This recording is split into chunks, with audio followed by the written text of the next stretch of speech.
ससा आणि कासव हे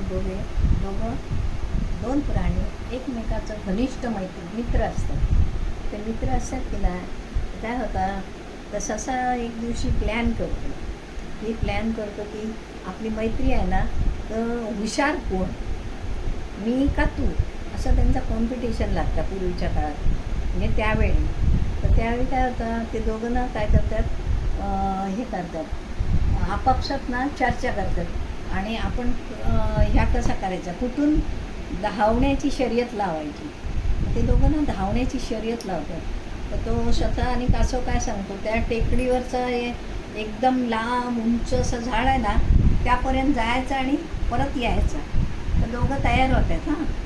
आणि कासव कसा हळू धीमे संत गतीने चालणारा असतो, पण ससा कसा असतो, फास्ट असतो ना.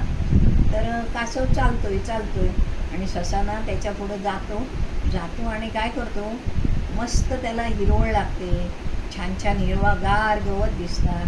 तर तो ससा ना गवत खातो आणि नंतर ना त्याचं गवत खाल्ल्यावर पोट भरल्यावर त्याला नीट झोप येते.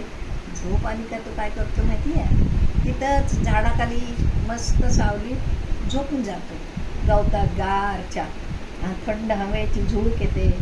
त्याला वाटतं आता मी तर जरा वेळ झोपलं तर चालेल, कारण कासव तर अजून खूप लांब आहे. तो येईपर्यंत मी परत धावत जाईल आणि पळत जाईल.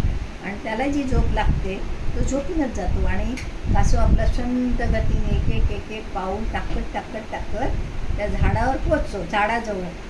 झाडाजवळ पोचतो, इतक्यात त्याला दाग येते कोणा सशात. अरे मी कासव कुठे करत तो इकडं तिकडे शोधत असतो. त्यावेळी त्याला ना दिसतात की झाडाजवळ ससा पोचलेला असतो आणि परत यायच्या मार्गावर असतो. त्याला खूप वाईट वाटतं. मग ह्यातून काय बोध घ्यायचा, नेमका काय बोध घ्यायचा ह्या लक्षात ठेवायचं.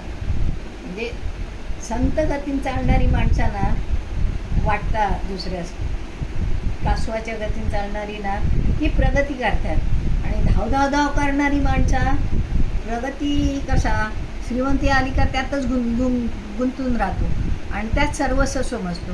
पण कासव तसा नसतो. कासव काय करतो, मला आणखी काहीतरी करायचं आहे, मला आणखी पुढं जायचं आहे करून तो कासवाच्या गतीने हळू एक पायरी चढत आपल्या उच्च ध्येयाप्रती पोचतो.